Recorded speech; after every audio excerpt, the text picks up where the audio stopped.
issues with his wife, a woman who didn't know how to solve her problem, and so resorted to alcohol, a young girl who had to grow into shoes that were not exactly her fit.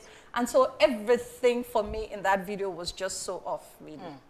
So how would they have dealt with the issue differently? Let's take each party concerning that video one after the other, from the mother to the girl and then to the guy. You know, a lot of times it's very easy for us to sit back and judge a situation and assume that there are better ways to have handled it. But looking at that and listening to all parties there, I believe the man walked away. I don't know whatever it was, because like the girl said, the mother was always nagging him. And so he got tired of the nagging. So I probably think maybe the wife shouldn't have nagged so much to the point that she drove him away. But then I'm asking myself, what exactly was he doing that was making her nag? So I see both parties not sitting down to talk about the challenges they were having in their marriage. And so I see a lack of communication, a lack of openness, a lack of like, this is what you do that I don't feel comfortable with. And so it probably went on many years. And after a while, the guy was just like, come on, I've had enough of this. What else should the wife have done differently, the mother have done differently? Definitely not taken to alcohol, because that obviously messed up her mind, and she just couldn't think rationally. She couldn't fit into the position of being the mother, the leader in the home. And of course, we all know, alcohol messed her up to the point that she became an alcoholic. So that was wrong. She shouldn't have done that. Also, for the girl, poor girl, my heart really went out to that one. And there's so many of them out there, painfully and sadly so. There's so many youths who are being forced to take on roles that are not exactly theirs. They're being forced to become the adults that they're not ready for.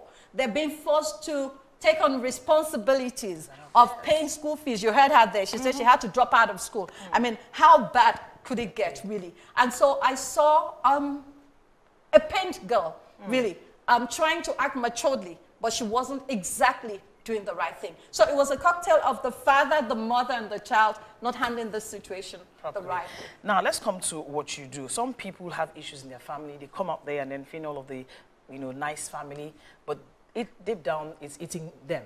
And we also have this issue of if someone comes to talk, people look down and want to judge them. How do counselors ensure that people trust them to come to talk to them? And are there cases or helplines, so to speak, where families can run to without fear of getting intimidated or talked down or even regretting going in the first place? Okay, let me share this with you. I was at a program a few days ago. I was the speaker there. It was a marriage talk, making your marriage talk work.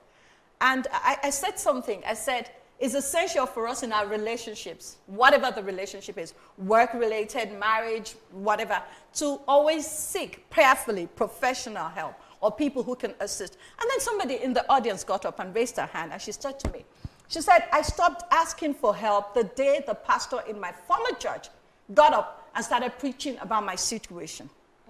Did you hear that? I mean, it's on YouTube. You can Google it. It's there. It's on YouTube. But he never mentioned her name. Yes, he never mentioned her name. But she said to me, because I asked those questions, she said to me he wasn't bringing it up to make people learn from. She said he said it in a scornful way, as if I was foolish in my reaction. Right. And so I say to myself, why would people clam up in their relationships? Because people like you and I would definitely stigmatize them. Because people like you and I, even though we have our own issues burning under our skirts, will always give the impression that our homes and our marriages are perfect, our relationships are perfect, our children are perfect. And so what that does is it cages individuals who would really want to shout out for help. We don't have so much of even our spiritual leaders. I'd like to hear a pastor come on stage and say to me, these are the issues I'm having with my wife in marriage, but these are the ways. But when we come up and we so sugarcoat everything about our relationships, it gives the impression that everybody else's life but yours is fine. And so what happens? I try to cover my head in shame. I bury my head in sand. I don't want anybody to hear. And ultimately also, talking about the youth here, that's why a lot of parents whose children are dealing with drugs, whose children are having issues, will never come out to talk. Why? Because we all assume that every other person's child is perfect. And so you just think it's yours only. Someone said to me when she took her child to rehab, when she got there, she was amazed at the caliber of people whose children were having challenges, doing drugs as well. And so I think if the society could just stop being judgmental we will have more people speak about their situations, and people would be able to help them also. So true. We all have our issues. I mean, they'll tell you every other family have their stuff, Absolutely. bothering them. It's only the ones that come out to speak that you know. But I mean, don't resort to drugs or alcohol to solve any problem. That's my take home from there. We'll take a break at this point. When we return, we'll delve straight to what really is a dysfunctional family and what are the causes of dysfunctional family in the 21st century and how detrimental are dysfunctional families to the society. It's still regardless. Stay tuned. We'll be right back.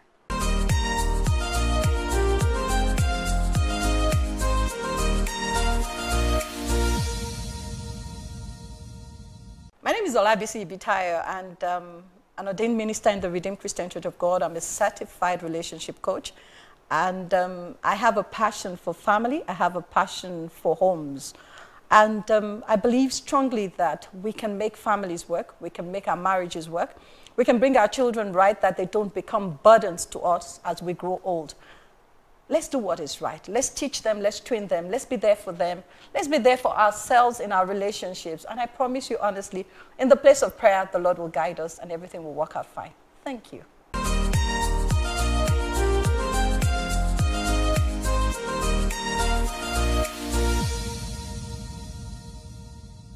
Interesting times in the studio here. You're still watching Regardless, Nigeria's #1 anti-drug abuse TV series put together by CADAM. CADAM, of course, is under the auspices of the Redeemed Christian Church of God at the forefront of the fight against drug abuse. And my guest, she doesn't like me to call her Pastor Mrs., but permit me to use it. Pastor Mrs. Bisi Ibitayo is still with us in the studio, and we're talking dysfunctional family. She's someone that has walked that shoes, that's walked that path, and she has an experience of something like this. She also deals with families with similar issues. So, of course, we're talking to the right person. Thank you for staying tuned, and of course, for joining us in the studio today. Interesting talk before that break. And now let's come back now. This is the 21st century, and so many things are happening. It's as if, people come out and tell you how it seems that the devil is attacking the family institution. But let's just leave the devil at one end and deal with our issues. Now, what really is a dysfunctional family, and what are the causes of dysfunctional families? Okay. We will not leave the devil out of it, because obviously the devil is against the family. But then I'll also like to say this. My mantra in life is emphasizing individual responsibility. That's my mantra. Everywhere I go, that. And why do I say that? Because if we keep pushing everything to the devil and we leave it at the devil, we never will go far in life. And so what is a dysfunctional family? Like I said, anything dysfunctional is something that goes against the right way that it should be. That's the way it's been fashioned or programmed to. So ideally, a family is a place where it should be your safe haven. It should be a place of joy. Oh yes, you will have your differences, but not so much that it pushes one out of the home. So what is a dysfunctional home? The signs of a dysfunctional home. A place where there's continuous conflict. A place where there's fear. A place where there's intimidation. A place where there's so much uncertainty of what you're going to meet next. A place of physical abuse, both parents or the children. A place of emotional abuse. You know, these days we focus on a lot of, I hear things like, why should you be complaining about your husband or complain about your wife? At least he doesn't beat you physically. Yeah. But do you know there are a lot of homes where people are battered emotionally? And it's even worse than the physical ones. Exactly. It has more damaging effect on people. So what is a dysfunctional home? A dysfunctional home is where there's no peace. There's just no joy. Everything just doesn't work out. And each time I talk about this, my heart bleeds, because I've walked this path. I grew up in a home where I would watch my father beat my mother severally. I watched him strip her naked and throw her out, especially when we had to grow up in a place, in an environment. It wasn't a RAS environment. And so the next day you're carrying your bag, you're going to school, and people are looking at you and they're wondering what happened to you. Of course, what does that do to you as a child? What is it doing to our youths out there? It is pushing a lot of people, like it did me, to places where you wouldn't ordinarily go. Why? Because you're seeking for love out there. You're seeking for everything that is just not at home. Yeah, I would come back to how you dealt with yours. I mean how you scaled through. And now today you're a better person and you could tell people's story. Not every other person will go through that and get saved at the end of the day. Now, we're talking about family. You blame the church and other people, giving us an example of the pastor that used the woman to preach. Now, at the end of the day, we saw that young lady going to the uncle. That means they actually had a family. Why didn't they seek help? Why did she have to wait? I'm asking as if we were there, but I'm just looking at how some people avoid other family members, you know, they just feel it's just me and my family alone, not wanting to seek help. You're not going to church, you're not even going to other family members until it now dawned on them before she eventually came. So how do people deal with that, and why is that in today's society? Okay, can I just say this? I didn't blame the church. I used the example of that woman to show you that a lot of people have issues with their issues now becoming topics of discussion to make them feel like bad people. So it's not just the church, it happens everywhere, even amongst friends. You're not talking, haven't you heard that this isn't working any longer? Okay, so you're saying, why don't they seek for help, like we saw? If you recall from that video, the uncle said he had reached out to his sister, that she sent her out of their house, if I recall that correctly. Many times it's out of shame. Many times it's because you don't want your, you know, sometimes when we get married, they say things like, don't let the third hear. Don't let the third person hear what issues you're dealing with. And so that woman was probably fixated on that. And so she's saying to herself, just me the and my third party family mustn't hear what I'm going through. The third party, can I say this to every At what woman point can and the man third party out there? be part? There's nothing wrong with the third party as long as the third party is a sensible person who can help you out. So how can this same society that this dysfunctional family can affect, how can they be of help to such families before it gets out of hand? Can I just say this to everybody who's listening here? Can we all be concerned for the next person? Can we all show love to one another? Can we stop criticizing people? Can we also, as parents, allow other people have input in bringing up our children? Can we begin to collaborate as parents with the stakeholders in the lives of our children? Can we ask more questions concerning the lives of our children?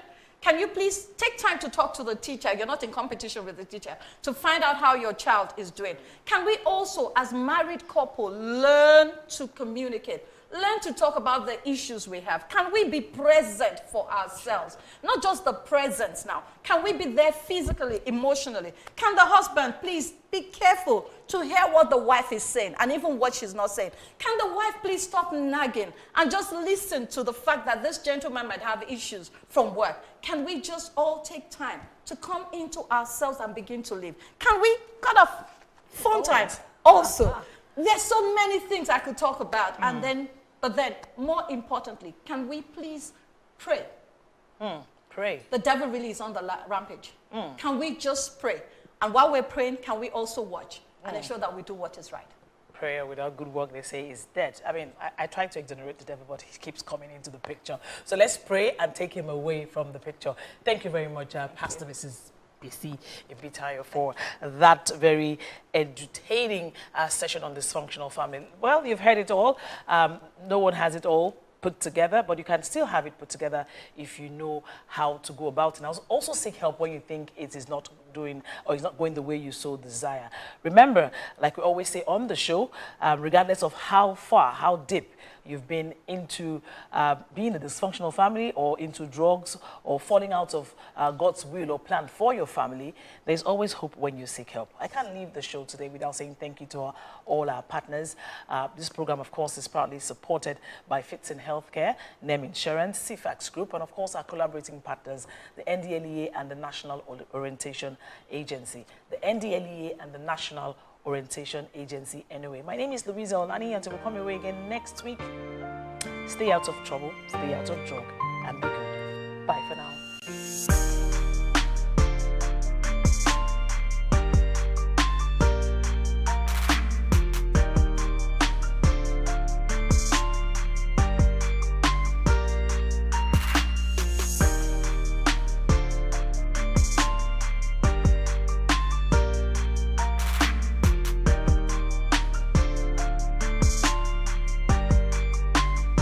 NGJ Production.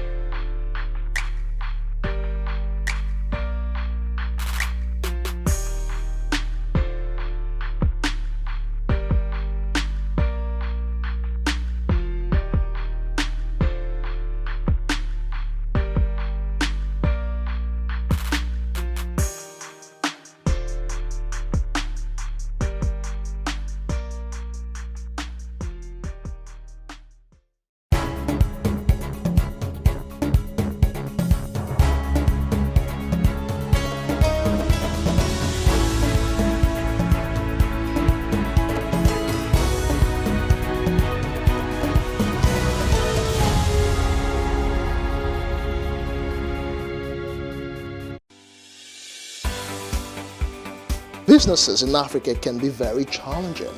In Nigeria, it is particularly intimidating, and successful builders have learned how to navigate a hostile environment to unlock opportunities. But one major challenge businesses face is how to filter through the noise and identify where their ideal customers exist. Get insight and practical steps from industry players and captains of industries. Hear success stories to help you make informed decisions as you scale your business in Nigeria. Watch Business Insights at this time on Plus TV Africa.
So Nigeria has been at the crossroads of monetary policy drift and fiscal policy indecisiveness in the last 9 years. Now, however, since June 2023, the new president, Bola Ahmed Tinubu, seems to have decided that all things have passed and new dealings are on the horizon.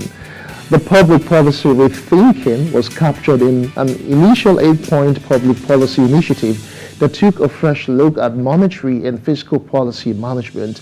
The president appeared willing to usher in a new dawn on public policy administration. Indeed, in a speech delivered by the Central Bank of Nigeria Governor, Dr. Olayemi Cardoso, at an end-of-the-year event of the Chartered Institute of Bankers of Nigeria, CIBN, the Central Bank Governor made it clear that the CBN under the new dispensation would concentrate more on traditional monetary policy goals such as inflation targeting rather than quasi-fiscal economic interventions.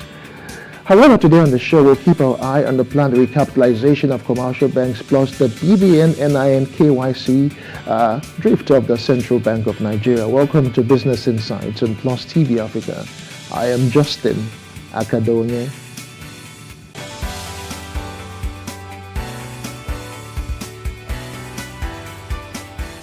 Now, before we get into the discussion proper, let's take this report. Market women at Tedroshow have been urged to make the most of simple technological tools to scale up their business and accelerate growth. This advice was given during a She-enabled sensitization program organized by the Enterprise, Growth and Opportunities Ego Foundation at Tedroshow Market in Lagos. Details now.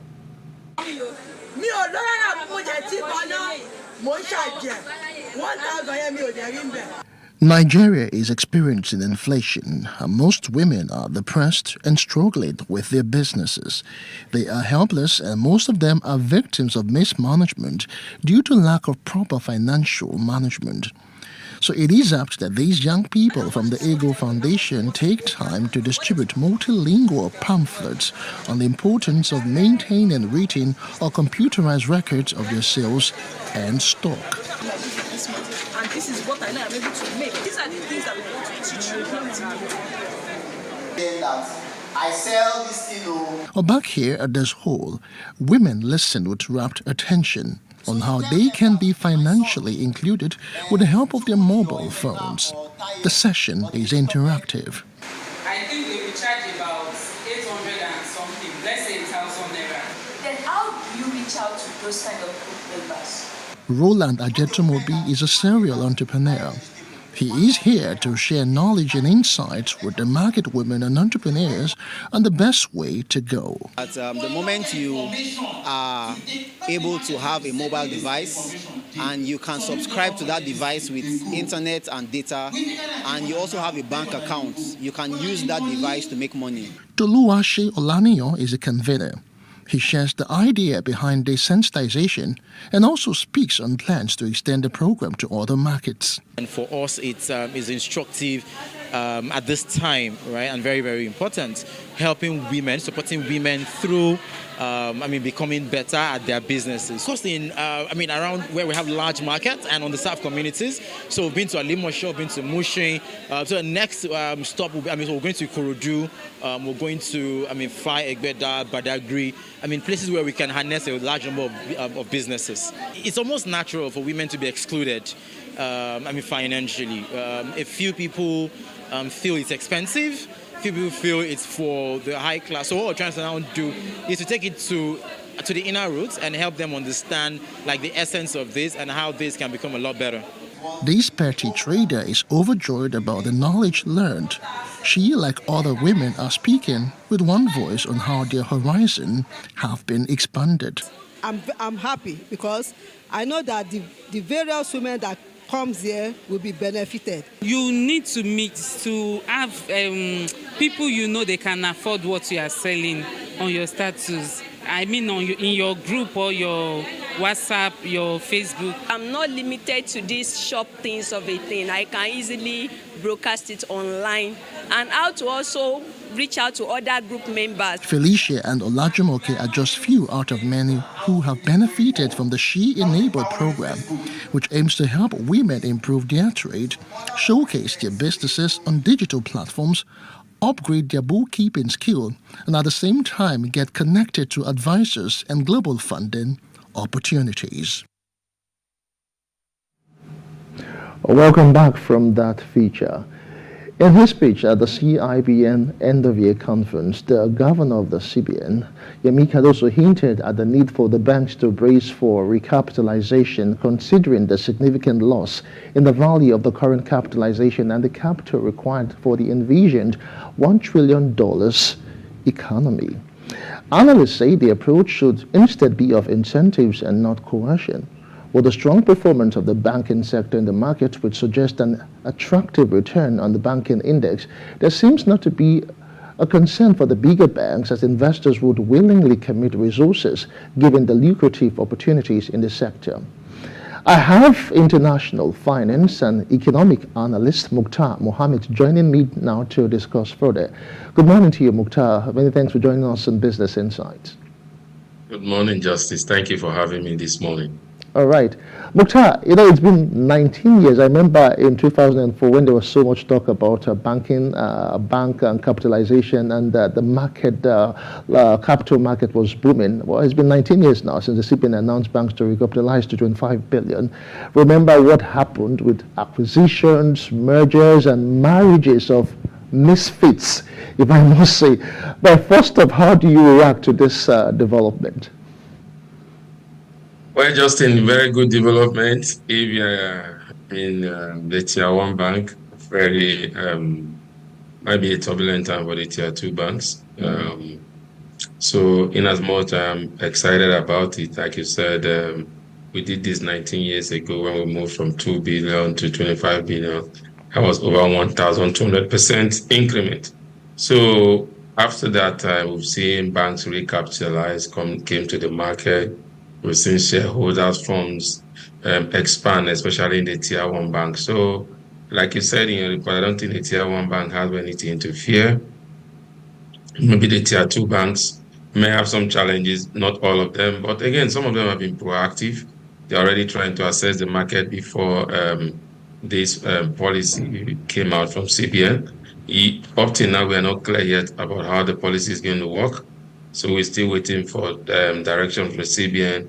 What will be the minimum capital requirement of the banks?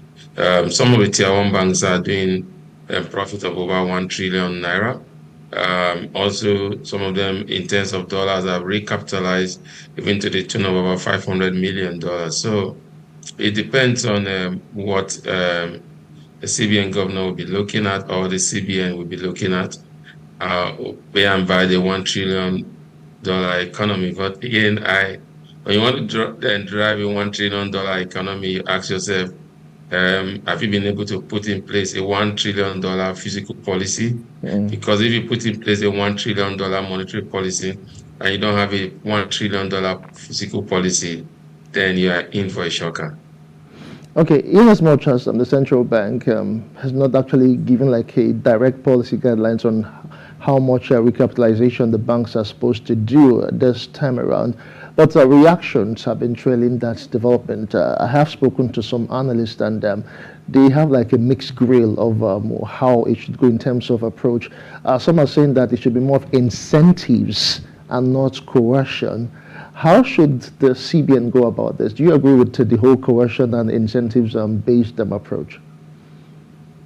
I think both has to come to play. You can't just use one, depending on which. Like I said, if you're a tier 1 bank, then you must have a lot of incentive. If you're a tier 1 bank, you have to have a lot of coercion. If you're a tier 1 bank, then you're a tier 2 bank, then you need to begin to think about incentives. So it all depends on where we are. But I like some of the analysts have said it's not recapitalization that definitely make the bank stronger. It's the strategy behind the recapitalization. Because if you recapitalize, do you have the monetary policy tool, or do you have the tool to monitor this recapitalization? Or do you have the human capital to make sure that you drive this recapitalization? Because this will involve a lot of liquidity in the system. And again, you remember in when we did the first recapitalization, we saw a lot of banks came in there. At that time, the CBN governor, then now governor of Anambra State, Chukwuma Soludo, said it will be typical for any Nigerian bank to fail. But it didn't take long. After the recapitalization, we saw a lot of banks going out, and that was due to lack of human capacity to monitor the type of liquidity and risks that some of these banks were taking at that time. So if you're talking about recapitalizing the bank, how much human capacity have you developed as a regulator, and how much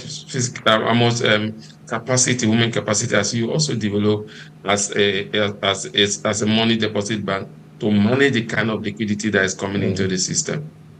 So talking about liquidity, before I move into my next question, I just want to analyze some things you said in passing when we did the last recapitalization 19 years ago with some banks failing, and most banks were exposed as per their weaknesses and all of that. Do you see that playing this time around? Would this new capitalization show us exactly the true picture of what the commercial banks and deposit money banks are really doing in terms of strength? Just in the pictures are there to show if you follow their earnings. Right. So you could see that's why we categorize the banks tier 1, tier 2 banks now. Because even in the tier 2 banks, you have what I call super tier 2 banks that are beginning to compete favorable with the tier 1 banks. So it depends on where you are and what you are trying to achieve. For me, I think when you talk about that, I think the banks have really driven the Nigerian economy thus far. They've been one of those resilient sector that we have seen in the Nigerian economy. Despite the various challenges, they still turn in good profit, they still turn in good earnings, they still pay good dividend to their shareholders. Most of them have even hiked their interim dividend by almost 45% to their shareholders. So definitely you will see that the banks have really lived up to the expectation, whether in tier 1 or tier 2. But like I said, the challenge with Nigerian banks will not only be that of liquidity again or recapitalization, like you said in your report. Recapitalization might not be a problem for the Nigerian banks, and I still see it. The worst that will happen, you see re-strategizing, like I said, incentive, whereby you might begin to see merger, and you see coalition, whereby you begin to see maybe some bigger banks outside the shore of this country begin to take stake in the tier 1 bank also. So all this will come to play. But as it stands now, I think by virtue of the results, that the Nigerian banks they are stronger. And if you do a stress test today, and like the CBN governor alluded to, the banks are not having any financial crisis, but they are looking towards building a $1 trillion economy, which they think that the bank should play a significant role in building that. And if they have to do that, then their liquidity must be high, especially via the exchange rate as it stands now. All right, let me share more reactions that I got with you. Some have said that the CBN can use prudential guidelines to strengthen tiered arrangement. They said that the Apex Bank can also use differential cash reserve requirement and preferential participation in the forex market for well-capitalized banks as some of the incentives. Do you foresee challenges for some banks, and what direct impact would it put on the capital market? Well, for the capital market, I think the capital market will be the most beneficial if this scheme comes to true, like what you saw in 2004, or driving that when they came to the recapitalization, actually brought a lot of Nigerians into the capital market. And that could also be great, especially bringing young Nigerians into the capital market if this policy starts and most of the banks have to recapitalize. In terms of the policy statement, where some analysts are saying about using your cash reserve system, using your participation in the FX market, accessing the CBN windows and all that, could be some of the criteria policy to use to know incentive for these banks. I don't think that would be a challenge. But like I said, it could be something that the CBN are working at. But from where I'm standing now, I don't think it will be any challenge, especially even for the Tier 2 bank, to raise capital to the tune that what the CBN. And I think in the coming days, those discussions will be out. We'll know what the CBN, what is going to be the minimum capital requirement of the Nigerian banks. And not to forget that most of the tier 1 banks, even some Tier 2 banks are now having subsidiary outside the shore of this country, and not just in this country alone, in larger financial cities of the world, like London, like France, like also in New York. And so they are really expanding, and they are playing their role in the global economy. So that's why I think it will not be a challenge for them to attract the kind of capital they need to build their capital base, especially with the kind of opportunity that are much in Nigeria. All right, before we move into some other things that the CBN is talking about or is actually planning, you talked about banks, branching out to outside the shores of the country, New York, London, and all of that. In recent times, we've been seeing lots of banks forming parent companies and all of that. I just want to get your reactions concerning that. And Justin, the world has gone to become a one shop business, and they call it one shop place. So the banks are not don't want to be left out, especially with the advent of the fintech side of the economy. So what the banks are doing now is to diversify into holding structures, like it's done globally. JP Morgan has been holding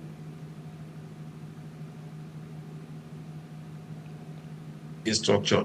So most of these banks have holding structure, and so Nigerian banks are beginning to take opportunity of that also to build holding structure, and I think it's good. But again, my challenge is also in the area of monetary. But thank God what the CBN have done.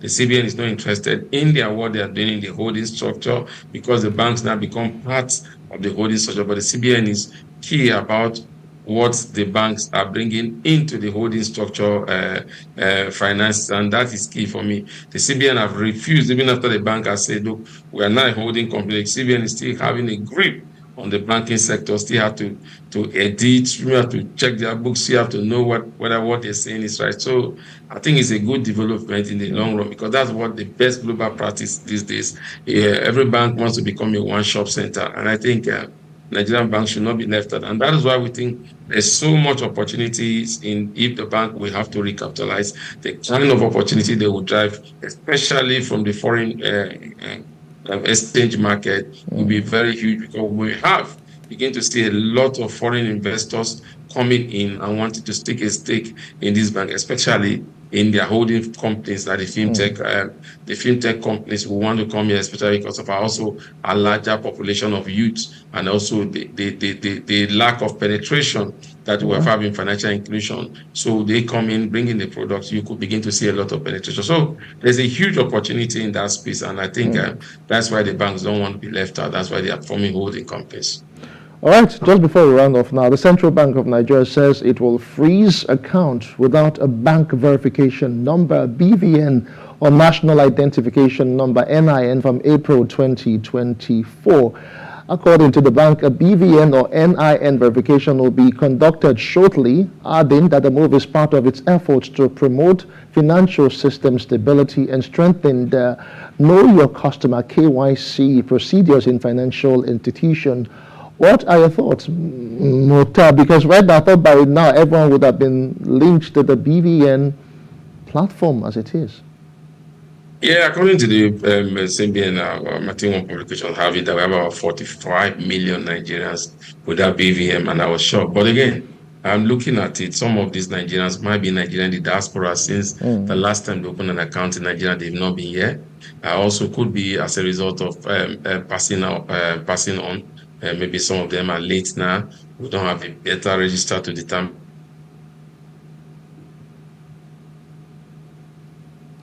Right. So I don't think any banks again are doing businesses in Nigeria. You can transact any account in Nigeria without a BVN, especially when you want to transact. To say you own an account, yes, definitely. When you own an account that is not linked to a BVN, when you get to the bank will make sure they link that account to the BVN before you have any transaction. I think the major problem is from the wallet area, the kind of wallet coming, and this has to do with fintech.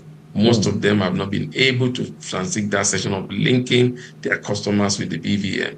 Even in the Kenya Electricity, as it stands now, have already linked their customers with their BVN, their customer NIN to their prepaid meter. So definitely, I'm surprised that the CBN is trying to rule out sanctions and measures.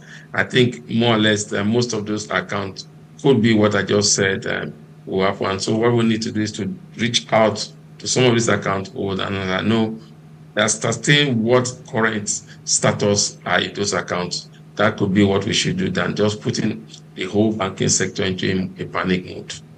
All right, thank you so much, Mukhtar. Thanks for all of the useful insights that you have shared on the show for today. We do appreciate them. Thank you, Justin, for having me. Good morning. All right, and that's the size of the show for today. I am Justin Akadonye. Business Insight will return to your screen same time. Many thanks for being there. Bye for now.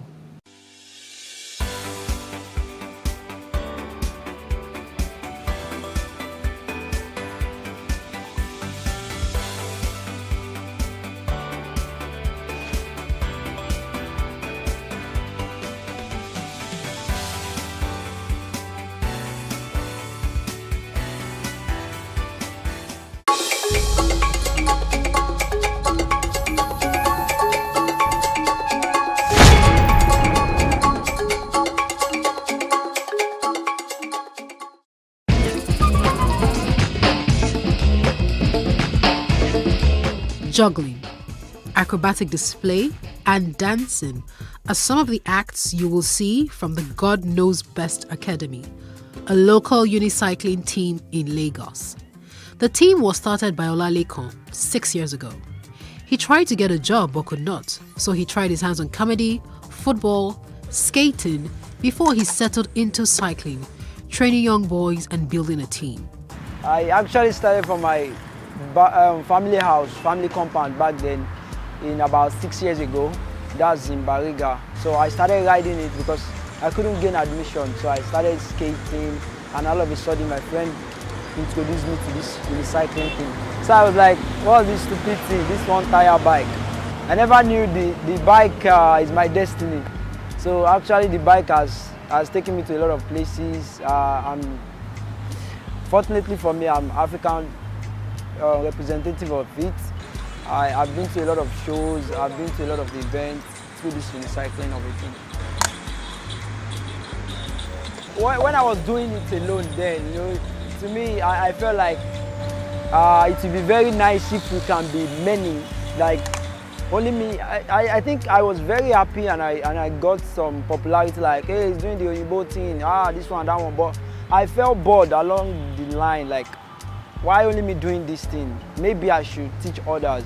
So I tried to teach the adults then. So I found out that it's more difficult to teach the adults, that the kids are better because they have nothing to think about or to care for. So I think, so that was when I discovered that it's better for me to look at age 12 downward than 17, 18. I was outside of our house the other day, so I saw them riding a one-tire bicycle. So I was like, how do they ride this one? So my brother told me that, are you going to learn? So I decided to say that yes, I'd rather learn unicycle to go and do a business or to learn a work. So that's how I joined the unicycle. We go for a show, we go for an event, so we go to different types. I've been to a hotel, I've been to one Lagos Fiesta, so we won 1 million. So the money that we got from the 1 million, we used to do all this unicycle, so our coach used to feed us.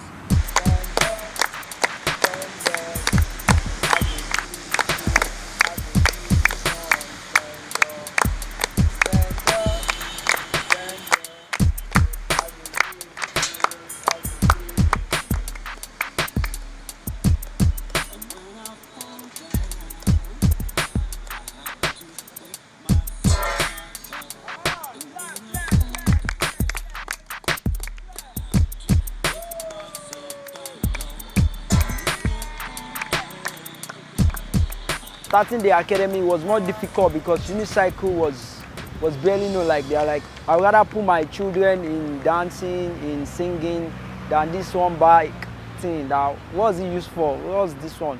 But along the line, we started getting attention, recognition, newspaper, TV interview. And like, wow, I want to be my child. I want to be my daughter.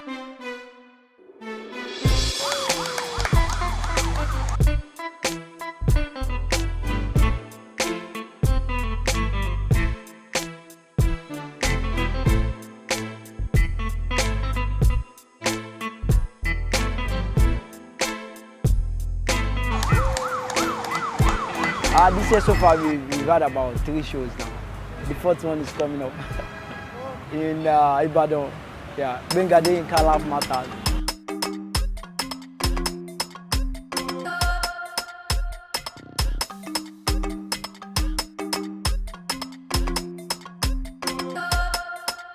When I take them out, they get paid, like, take this 2K, that was beginning, take this 10K, give it to your mom, give it to your dad. So like, are you sure say you know till the money comes? So the boy or the girl like, call my coach now, he gave me. So they're like, wow, this thing is making money. Definitely the future will be bright and clear. So that's one of the first conviction they had, like, if this thing, if they bring money for my child, then why is he not doing it? So I think their only fear was, she should not break leg, she should not break hand. And for every parent that's not close to me, I think they are the most scared one, like, you go break leg, go. But then I will not tell them, this thing money they deal. So that's how I really convince some of them.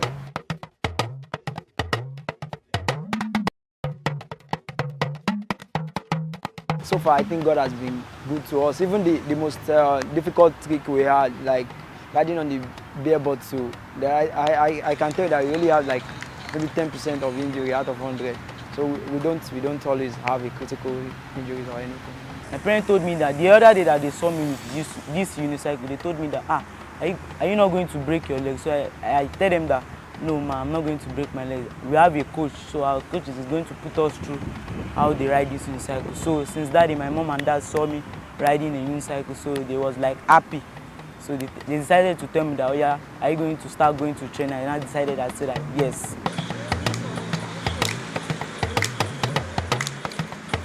Most of his cyclists are male.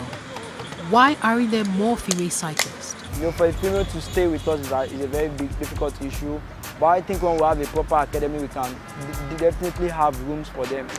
6 years down the line, with 17 students in his God Knows Best Academy, Lekon has big dreams, including owning a physical space he can train more cyclists. Currently, I think we have a space issue, like we need a proper academy. We need funds, like we need help with their school as well and other kits. 2 plots of land will be fine for now. Like, so I'm thinking of buying property in Bariga, which I started from. So I feel like building it there. There is no Western African unicycle competition, but there is World, which is Unicorn. Unicycling competition. It takes place every 2 years. So it's one of my biggest dreams. And also maybe I can win Grammy someday like Burna Boy.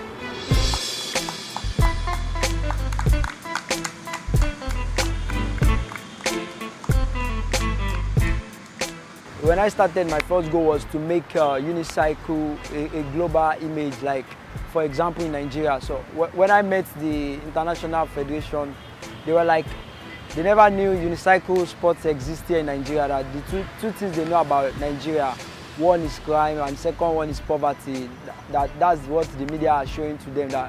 But here is a black man doing this kind of stuff. So they were so excited to support me then, because it's only South Africa that is well recognized on international level.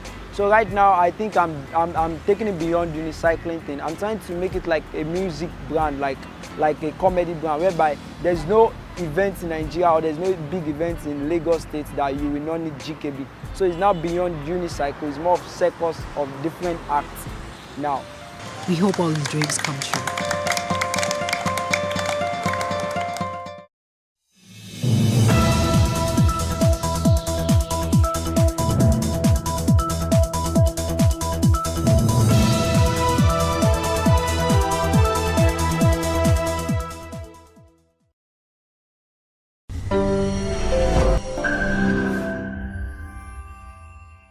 Hello and welcome to One on One. My name is Fumi Onajefe, and today we'll be talking about road safety in Nigeria. My guest is Assistant Corps Commander Sani Abdullahi. He's the unit commander for Lekki Command of the Federal Road Safety Corps. He has an MSc in Defense and Strategic Studies from the Nigerian Defense Academy, Kaduna, and BSc in Political Science from the University of Abuja. He has experience in the FRC. He has served in various positions in the Corps, including Staff Officer Operations, Head of Protocol Unit at Kaduna State Sector Command, and Media Assistant to Corps Marshal. He has been the Unit Commander for the Lekki Unit Command since August 2021. Welcome with me.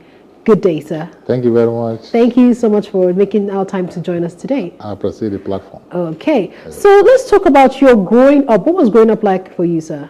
Oh, God. Thank you very much. I happened to be born in Ajobe. Okay. That is somewhere in Ankpa local government area of Kogi State. Okay. In the 60s. I'm a grandfather now. Oh, congratulations. Yeah. That's nice. And as it was at that time, a child growing up was, first of all, a Muslim child. Yeah. First of all, start with Quranic school. Okay. I completed my Quranic school, and as I was completing it, I started primary school. Oh, okay. Ending my primary school, I went to Tenka School.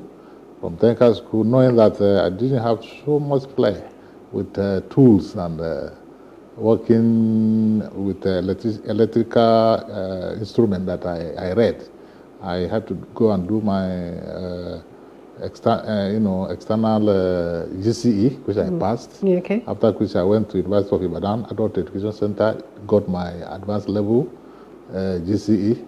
From then I proceeded to the University of Abuja, after which I joined FRSC, and all the long, here we are today. Okay, interesting. Yeah. Thank you very much for that. Yes. So let's talk about, so every time Road Safety Corps or, policeman or even LASMA, but usually it's the Road Safety Corps members that check my car. So I have a fire extinguisher, I have a C caution. Well, they usually let me go when they just check my papers, really. Okay. But I just wanted to find out, is there any other thing, even if the Road Safety Corps member is not checking for it in your car, what are the essentials that a car owner should have, whether a commercial bus driver or a private car owner? What should they have? Thank you for that experience. The idea of we now delving into checking those things because of the consequences of not having them. They look basic, but definitely they are very, very important. Okay. So even if it's not for checking, in your own interest, in your own safety interest, you should have those basic things. For instance, when they check something like fire extinguisher, it looks minor. Many people forget that fire extinguisher is as important to you as the vehicle you are driving. Because in the event of any fire accident, that 10,000, 5,000 naira fire extinguisher could save the whole of your millions of naira vehicle. People misunderstand it. The triangular warning sign, they see caution. Yes. Yes, as minor as it is, as minor as people take it to, you discover that if your vehicle breaks down suddenly on the road, you cannot move away from the road. You have to walk on it there, put it at the back, where people that are coming will be warned that a stationary vehicle is in front. And anybody who did not observe that and still run into you, cannot say that person is guilty of not being diligent. You understand? Yeah. And you look at issues of a light sign violation, like your trafficator, your full headlamp, your brake lights. These are things people take for granted. They believe that they don't need it. But we also know that these are minor things that people overlook, but are very important. So when they check all these things, and they also come to the issue of, let me look at your extra tire. Yes, you will think that you are safe when your tires are functional, you are moving, but not knowing that in the event of that tire, getting punctured, you need another one, which you may not get. And the place this happen may not be the place where you can keep the vehicle. Go and look for the tire to be the one that you are using to be repaired before you now join it. All these are things that are measures. You may not use them, but when you need to use them, are they available? So these are the basic things that. So how often? So if I buy a fire extinguisher, how regularly should I, change it? Does it expire? So is it until I use it, or it's just there in my car? It expires, and the expiring days are there. Okay. So if you have fire, many people we have seen, majority of them don't even know how to operate it. But it's not something you need to go to school to do. Or read the instructions. They are normally put there. And you may buy it just like tire too. Tires are like drugs. They also expire. Many people don't know that the tire you are using also have expiring date. They are there. But many people don't look at them. Therefore, they just believe that they bought new tires. But those new tires have expiring date that might have even expired. You understand? Just like a fire extinguisher too. The fire extinguisher you buy now may look new, or you might have bought it brand new, but it's expired. Therefore, it's still not serve the purpose of which you have bought it. Okay. Yes. So let's talk about education from the FRC to especially commercial drivers. Yes. Do you go to their motor parks? Because I see them all the time. So for example, this morning on my way to work, yes, I saw an overloaded food truck. It was carrying food items going to the island, and this little was not a very big truck, was tilted to the other side and moving at a very slow pace. So I wanted to find out, beyond just arresting them on the highway, do you go to their motor parks to educate them, to talk with them, even in the markets, open places? What does the FRC do to educate these drivers? Thank you. You see, FRC management, in its wisdom, directed all the field operators that every morning, from units to the sector, every operational base of the corps, you must go to garages. Okay. Talk to the driver even before they set out for their daily activities.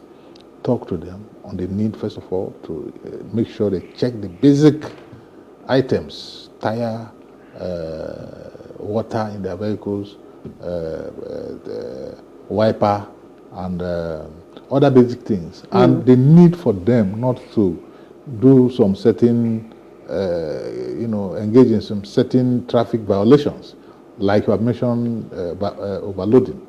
The consequences of overloading the vehicle.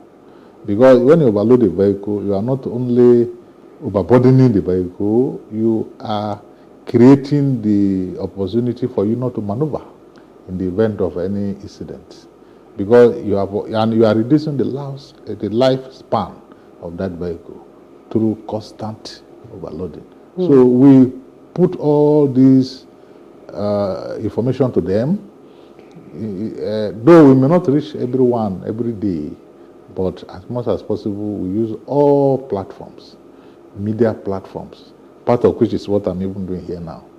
Social media, mainstream media, motorpark rallies, conferences. Oh, you have motorpark rallies? Of course. It's part of what FRSC is known for.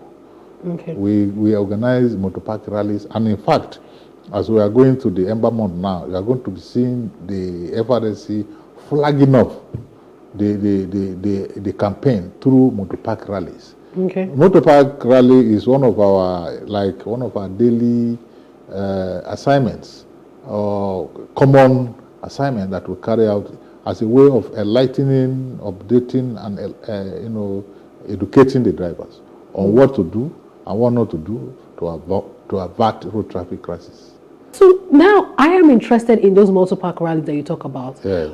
What about the trailer parks? Because everybody in Nigeria knows how, and you are the FRC official who will have all the rates and how often trucks that carry containers, the heavy duty vehicles, how often they have their accidents for the minutest of things. Sometimes it's as bad as a friend of mine, her car was, thank God she had insurance for one of those heavy duty vehicles, and his brake was bad.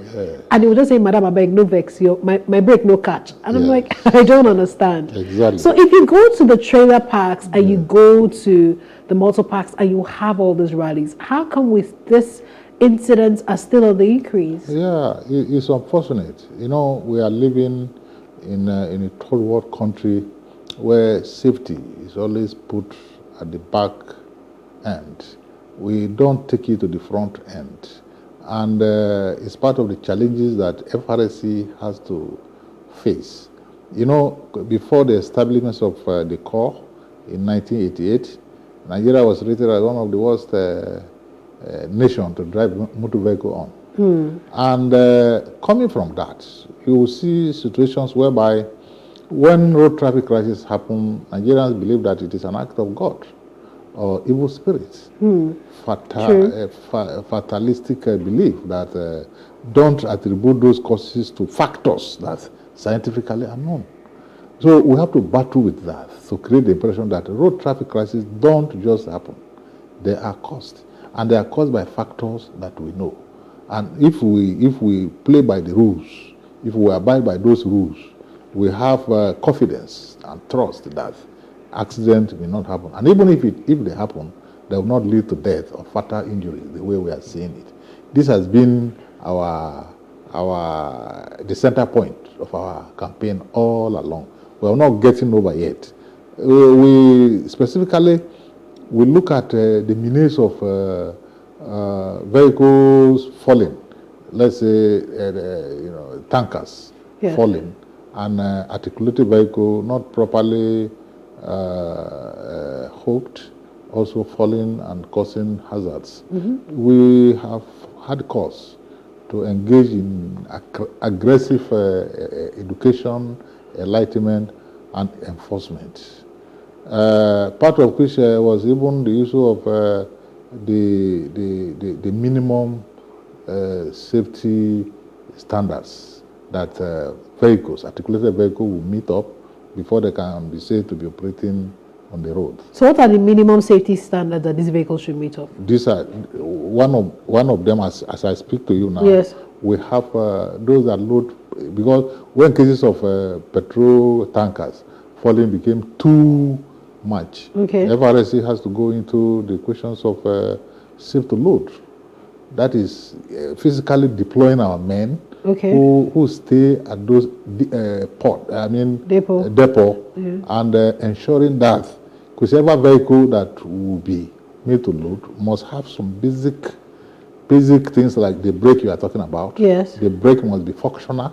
The lighting system must be there. The tires, and the driver himself must also have evidence. But how do you ensure, for example, so it's one thing that your official is there. Yeah. So what if he flags the vehicle and says this vehicle cannot go, but they still go ahead and get on the road. No, because we are there in cooperation with the management of those depots. Okay. Therefore, whichever vehicle we identify not fit to load cannot load. So what happens when this vehicle, so what about vehicles that now have accidents? Do they go back and trace it maybe to your FRC officials? Because we are in Nigeria, yes, and sometimes officials can get compromised. It's possible that, when we talk about accident, if it is a real accident have dimensions. Yes. It's possible that what has happened was something that was unavoidable.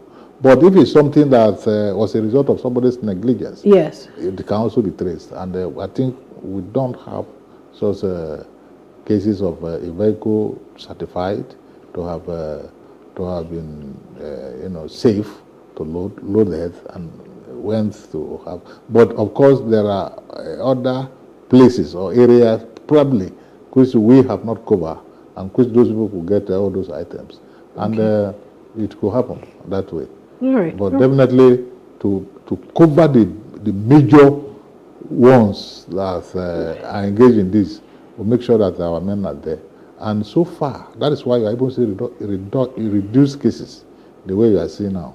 Okay. If not, in 4 or 5 years back, you know how it was in this country, where you're hearing of it happening here, it happening the second day, and so on.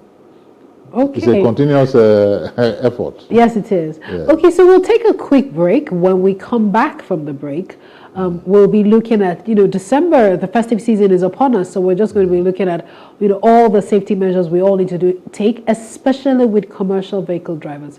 Please stay with us. We'll be right back.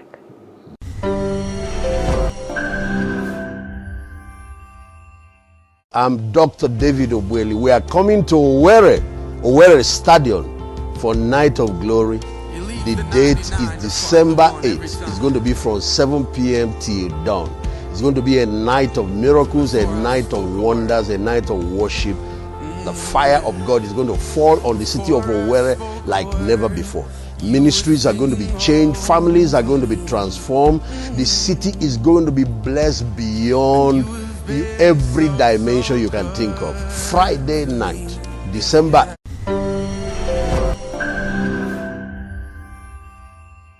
Thank you for staying with us. This is One and One. If you're just tuning in, my name is Fumino Ajefe, and I have an FRC official with me today. So let's talk about now. The festive season is, we call it Ember months in Nigeria. Yes. September, October, November, and then December, the mother of all festivities in Nigeria. So how is the FRC preparing for this? And let's first of all talk in line with commercial drivers. We'll start with Lagos, for example, where we have the yellow buses. And we know that for anyone who has ever entered a yellow bus in Lagos, that seat belt doesn't really fasten. It's only most times when they see the FRC officials or last mile officials that they quickly just, put it on. So we're talking about going to their motor parks to educate them, but consistently, this young man, I know there was a time not so long ago, the sale of alcohol was banned in the motor parks. So what is the FRC doing about commercial drivers and safety of passengers? Thank you. It's an issue in Nigeria where people maybe get up in the morning or they didn't sleep well, they want to artificially enhance their energy going through alcoholic or drug intake to keep them awake, and thereby making them to engage in acts that are hazardous to their life and the life of others. Like you mentioned earlier, that is why, in collaboration with relevant agencies, the sale of alcohol and some drugs within the parks were banned, so that at least the access to them could be restricted, and so that we can also be sure that whoever that is driving vehicle that we come across are not people that are under the social influences of illicit drugs, because we know the consequences of being there. What we are seeing in terms of people not understanding the benefit or adherence to the requirement for seat belts is the way it is in Africa or in the kind of society we live in, where education is very limited. I know when we started the campaign for seat belts, which is not even too long, majority of the people don't even know what the seat belt is all about. Also, yes. And they have never used it. They don't even know how it is. We even have to struggle with teaching people how, since they started using it, we are seeing increased level of compliance. There are still some people that have still not keyed into it, but definitely improvements are obvious. That people these days now know that it is in their interest that when they are seated in the vehicle, either in the front or at the back, the hang the seatbelt, because of the safety aspect of it, because of what the safety benefit of using seatbelt. We have said it before, that overloading your vehicle, you are not helping yourself. And it is most common during this Ember month, during this Savior period where many passengers are available, and the driver want to maximize the profit, the benefit by trying not only to overload, but also to overspeed, to speed to a level where they will go and come back and go and come back as many times as possible, so that they can drive. And the consequence of it is accident, crashes that could lead to death or fatal injuries, and ending people's lives in a manner that could be avoided.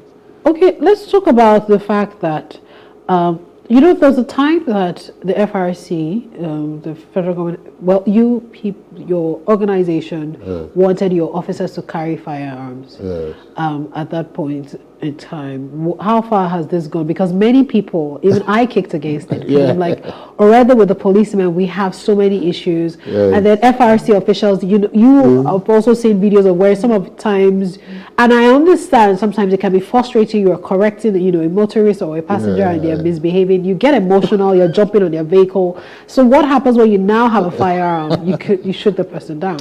So how far with that? Has it been put down, or you're still carrying on to having firearms? Okay, I think your opinion, people with this kind of opinion is why FRSA management has not been too aggressive in pushing for that arms. Because immediately, in fact, majority of us have gone for the training. Well, why? I want to find out, why do you need firearms? No, we too, we are also vulnerable to violent attacks from not drivers or motorists, but also from armed people who may want to attack us, or violent people who come with arms, and we become defenseless. We know over the years that the law that established the corps made provision for FRSC personnel to bear arms, but the fact that we have been able to enforce this law consistently for over 30 something years without that arms. Anytime we stress the need for us, based on the experience our men have on the road to just armed attacks, the public opinion will want to say, no, we don't need the FRSC to, and that's why government has been very, very reluctant. Outside that violent attack that our men are subjected to sometimes, and invading our offices where we become defenseless, we have been successful in using civil means to really enforce traffic rules in Nigeria. And even this debate came during the last National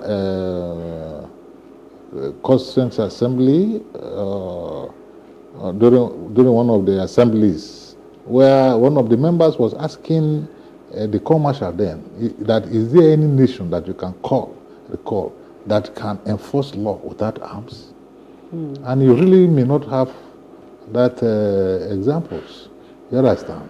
But we, in our own case, we have been very, very successful in enforcing laws without recourse to arms, to use of arms. And that is a very good example that Nigeria is having. Despite the violent nature of the environment and the people, with whom we have to enforce this law, at least we have been successful in enforcing the law without recourse to the use of arms. All right, fantastic. We just have a few more minutes to wrap up. I just want you to give a message to the motorists on the road. What are the things that what are the things or one thing they need to know to ensure their safety on the road? Thank you very much. First of all, when you operate with the consciousness that your families are waiting for you, you will not even need a law enforcement officer to restrain you from speeding, to make sure that you check your vehicle well before you enter it, and that as you are driving, you are not driving alone, you are driving and sharing the road with other road users, and that your action or the action or inaction of others, your lives will not depend on source, that you have responsibility to be defensive in driving, and making sure that you don't overload your vehicle, you don't overspeed, your lighting system are functional, your tires are properly inflated, not over, not under, and that you are not under the influence of any drug or alcohol, and that you can see and be seen, and that your judgment may not lead to anything happening to you. When you are operating like this, even if we cannot prevent accident from happening, we have the assurance that even if they happen, they may not lead to fatal death or fatal injury. These are the realities with life, that accidents don't just happen. They are caused and they can be avoided. Okay. Yes. So I just wanted to find out from you, what about your erring officers in FRC? How do you ensure that the officers, under your command are doing their job, they're not compromised, and and when they do fall out of line, they're punished, and when they also do very well, they're rewarded. Thank you. In fact, FRSC is one organization that you can say have the strictest type of guidelines on monitoring their officers. We are people that, we are an organization that is dependent on civility as our principle. Even as the law trusts us with enforcement, they also trust us with attending to crash victims. We are blending regimentation with civility, and that is a peculiarity that is not too common. That as you are seeing me in uniform now, people see us as enforcers. We are also first aiders. You understand? Yeah. That creates that personality that a nation must trust, and therefore we cannot afford a situation where our officer and men will betray that trust. That is why constantly they are under surveillance. Surveillance to make sure that whatever they do conform with the operational guideline. Under the surveillance, that they don't intimidate, they don't harass the people they accost in the course of doing their work.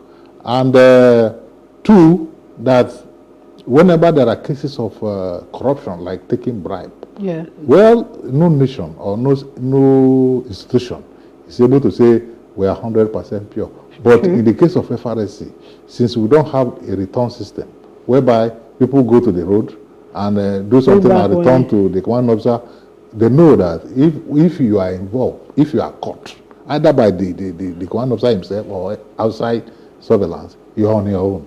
With that institutional support for corruption or corrupt practices does not exist in FRSC, and that has been our focus, and that is where we are. Okay. All right. Interesting.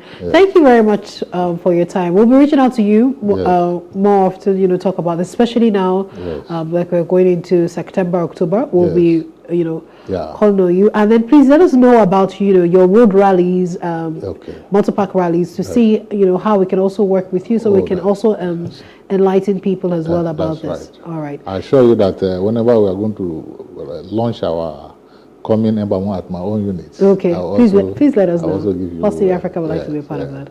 All right, thank you very much for taking out your time to watch and enjoy the show. I'm so sure you have learned some things from it today. Stay with us again, and we'll be on your screen next week. My name is Humino Ajefe. Shiloh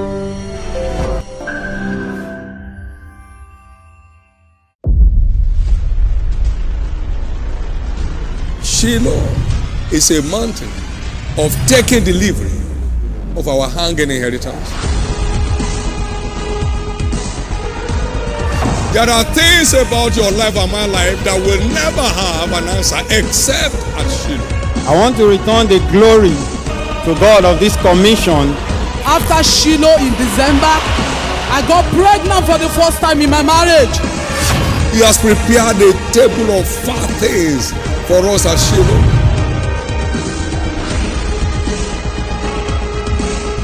This Shiloh shall be your Shiloh in every sense of the word.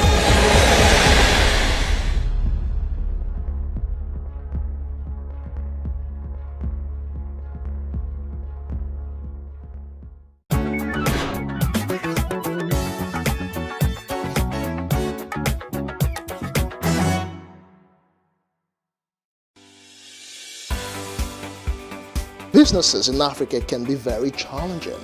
In Nigeria, it is particularly intimidating, and successful builders have learned how to navigate a hostile environment to unlock opportunities. But one major challenge businesses face is how to filter through the noise and identify where their ideal customers exist. Get insight and practical steps from industry players and captains of industries.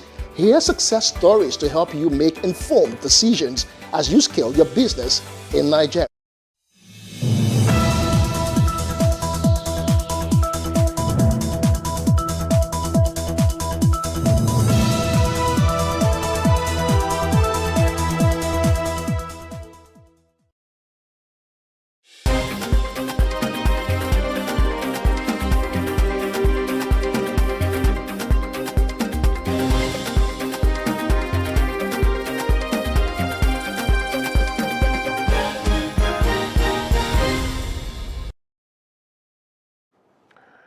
And a very good afternoon. I am Emmanuel Olubobokun. This is News Update. The National Security Advisor, Nuyo Ribadu, has condemned the bombing of Tudunbiri village, killing over 126 people, and called for a probe into the incident. The incident has sparked reactions, with Nigerians condemning the army and calling for a probe. Ribadu made the statement in the company of scientists who visited the village as the incident occurred during Maulud celebrations.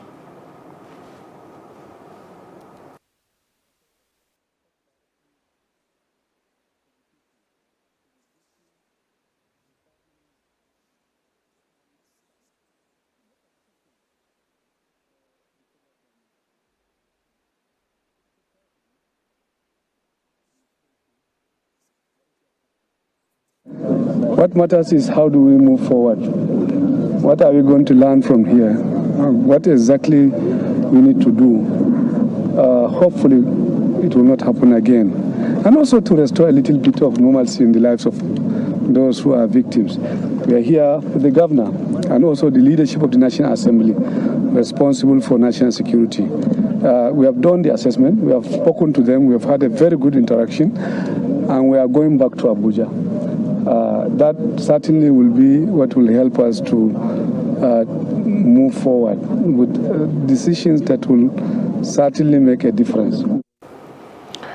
Now, Nigeria's National Petroleum Company, NNPCL, has reported 4,800 illegal connections along over 5,000 kilometers of oil pipelines. The group CEO, Melekari, has expressed concern over the number of connections by illegal refiners at the discussions with the Senate Appropriations Committee. Now, despite the country's current average oil production of 1.5 million barrels per day, Kerry assured the committee that the oil-related projections in the 2024 budget are realistic and achievable. He has highlighted NNPCL's status as a fully commercial entity, remitting dividends totaling 406 billion naira between July and November. And I think I can just get this for you. There are, if I remember part of it, you have over 4,800 illegal connections on our pipeline. Illegal connection. That means in some lines, within 100 kilometers of pipeline, Mr. Chairman, you will have as much as 300 insertions. That means every kilometer, you will have an insertion. And 5 lines for being what they are, if you continue this insertion, even when you seal it up, it can no longer hold the pressure that it will do. Therefore, even when you produce the oil, you cannot deliver them at the required pressure, and therefore the volume will also be lost. The situation we have in the Niger Delta in terms of security is a calamity. Adiola Olamilekan, chairman of the committee, praised Kyari for boosting their confidence in the feasibility of the 2024 budget proposals, assumptions and forecasts. We have been able to do justice to all our questions, most especially as it affects the oil and gas sector.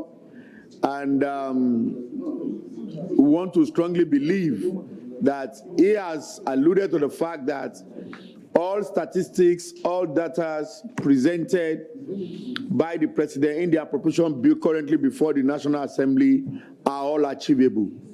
With the production outputs, alluding to the fact that there are reasonable security in the Niger Delta that can guarantee the production output of 1780, which is inclusive of the crude and the condensate. He has also alluded to the fact that the benchmark as proposed by the executives is achievable. Now, the House of Representatives Committee on Appropriation has summoned the heads of the Central Bank, Olaide Kandasu, FIRS, Boss, and also the Comptroller General of Customs to appear in person before the House Committee unfailingly on Monday, 11th December 2023. The Chairman of the House of Representatives Committee on Appropriations, Honorable Abubakar Kabir Bishi, has had during the interactive session with relevant MDAs on appropriation bills 2024, refused to allow representatives of these three organizations represent their bosses at the ongoing budget interaction. That's the reason why we insist on Monday, all these revenue people, we want them here. The more they are delaying the budget. They are not delaying the National Assembly, they are delaying the budget. Let them know they are delaying the budget process. If they didn't show, we expect all of them to be here. CBN Governor, Minister of Finance, Minister of Petroleum, Controller General, MPA, NIMASA, all the GOEs, we need them here. Let them come and explain how did they arrive, the scientific study, how did they arrive on that figure they have declared on the MTEP. We believe it's short, it's not enough. Okay. It's insufficient. We believe so let them come and explain so that we can see if we can have more revenues in 2024 so that our people can see the impacts and supporting Mr. President for his agenda. Now, the Ogun State Commissioner of Police, Abiodu Alamtu, has urged residents to be cautious of ritualists, kidnappers, and human part sellers who lure people to isolated areas for negative acts.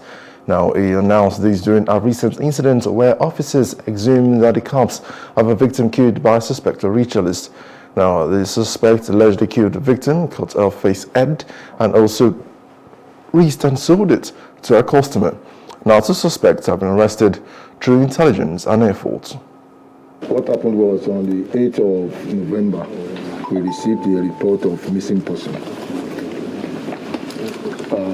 One Akim Salami claimed that his son, one Kobe Salami, 18 years of age, left their residence and has since not returned. The matter was handed over to our anti-courtesan or the Command's anti-kidnapping team, who on technical intelligence recovered the phone of the missing person. Further analysis of the phone took us to this place. The head and the two wrists was sold to his partner, Niyi Fadu, for the sum of 100,000. He was using some other parts, and the remaining is buried in the shallow grave that just covered. The suspect expressed regret for his actions, requested mercy, and pledged not to never engage in such behavior again. I pray God should forgive me. God should forgive me. And if God give me an opportunity not to do this again, I won't repeat this anymore. Now, the Commissioner stated that they are currently conducting an investigation to arrest and prosecute all parties involved in the matter to reduce its societal impact. Now, moving on, the Oni of Ife Oba Adeyeye Enitan Ogunwusi has appealed to government and political stakeholders to commit themselves to policies and programs that will deepen advocacy and promotion of local content. The foremost monarch said this in Ile-Ife while addressing journalists during one of the activities lined up to mark his 80th coronation anniversary. Oba Ogunwusi said that local content will engender creation of jobs and also encourage subsidiary industries to spring up, attracting a boost to the nation's economy and subsequently reduce pressure on dollar. He commended the companies and industries that specialize in indigenous production as he suggested to government to prioritize 70% local content for industries in the nation, as the old peddlers of fake information to desist and focus on positivity, growth and unity in the nation. Directorate of Islamic Affairs Nigeria Army Annual Training Week Conference held at 81 Division Officers Mess with the theme of this year Training Week, enhancing spiritual well-being of Nigeria Army personnel for effective performance in a joint environment. The desire is to intensify effective religious and spiritual training in Nigeria Army to enhance performance and delivery at their various operations. Training is a routine in the armed forces. So in the army, towards the end of the year, we do what we call core training week. It's there to interact with the officers in the field and analyze our performance for the year past and chart a way forward to the next year. It is where they have performed weakly or wrongly, they should be corrected this time around for the next year. It's just a preparation to end the new year with a kind of new hope and zeal to excel in service delivery. Your position as spiritual leaders and advisors in the Nigerian Army cannot be overemphasized, especially as in our ongoing operation to effectively confront the security challenges in various parts of the country. Therefore, it is imperative that this training week provides ample opportunity for robust liberation and brainstorming that will lead to innovative modalities that will enhance the performance of our officers and soldiers in the field. I implore you to spiritually and intellectually deliberate on novel ideas, initiatives, and techniques that will assist the Nigerian Army discharge its responsibilities more effectively. The Naval Officers' War Association has marked activities to commemorate Unity with a special celebration for past zonal directors. Now, Zonal Director Noah, Lagos Island, Olufunke Bankole, who spoke at the event, emphasized on the need to show charity to wives of officers who retired as admirals. And move on to other parts of Africa. Heavy rains have caused landslides in northern Tanzania, killing 76 people, according to President Samia Suluhu Hassan. Now, the disaster destroyed infrastructure and economic activity and also has prompted the government to take necessary measures to detect signs and alert people in advance. The landslides displaced 600 people and also displaced over 1 million people in Somalia. Now, El Nino, our weather phenomenon linked to rising temperatures and drought, has already caused over 6,000 deaths in 5 African countries between October 1997 and January 1998. Straight out of South Africa, U.S. Secretary of State Antony Blinken has emphasized the importance of Israel's commitment to protecting civilians in the ongoing conflict in Gaza. He stated that there is a gap between Israel's intentions and the actual result on the ground.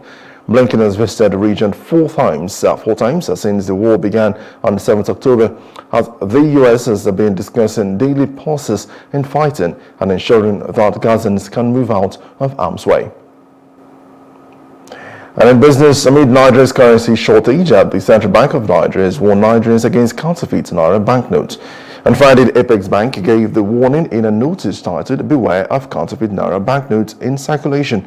The bank urged all deposit money banks, financial houses, bureau de change, and the general public to be more vigilant and take all necessary precautions. It assured that it is working with security operatives to apprehend culprits. And entertainment news, American singer Taylor Swift has reportedly raked in an estimated $1.04 billion in gross ticket sales, according to a live music trade publication Poster. Now, the publication reported that it is the first ever tour to smash the billion-dollar milestone. The sky-high numbers have topped all previous tours in ticket sales for 12 months, from November 17, 2022 to November 15, 2023, pushing Beyonce's Renaissance tour to second place. It is estimated that Taylor Swift's tour has sold a whopping 4.35 million tickets from 60 shows, with merchandise sales ranking up to $200 million during the yearly run. Those record-breaking numbers are expected to escalate as Poster predicts that ticket sales from the next eligible box office year will once again hit $1 billion, taking the tour's total to $2 billion. And finally, sports. The Los Angeles Lakers are failed by 30 points from ageless LeBron James, routed the New Orleans Pelicans 133-89 on Thursday to reach the final of the inaugural NBA in-season tournament. James and the Lakers will take on the upset Indiana Pacers for the NBA Cup in Las Vegas on Saturday. James, who will celebrate his 39th birthday on December 30th, was ruthlessly efficient and connecting on 9 of his 12 attempts from the floor, including 4 of 4 from three-point range.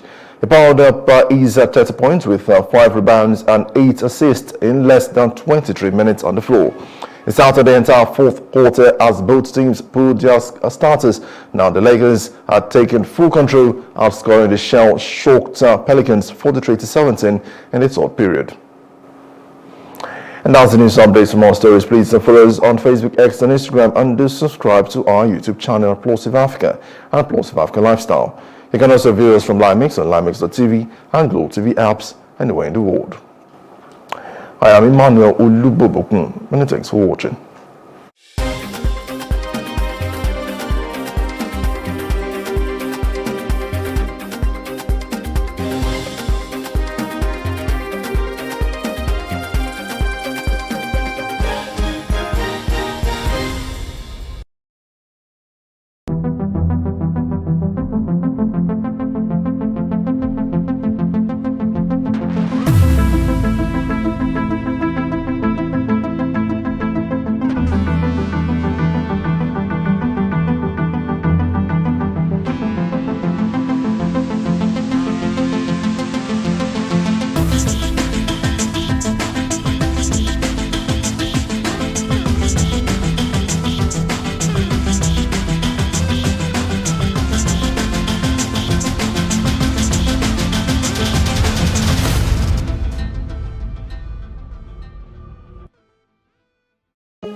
it for upcoming artists to blow in Nigeria.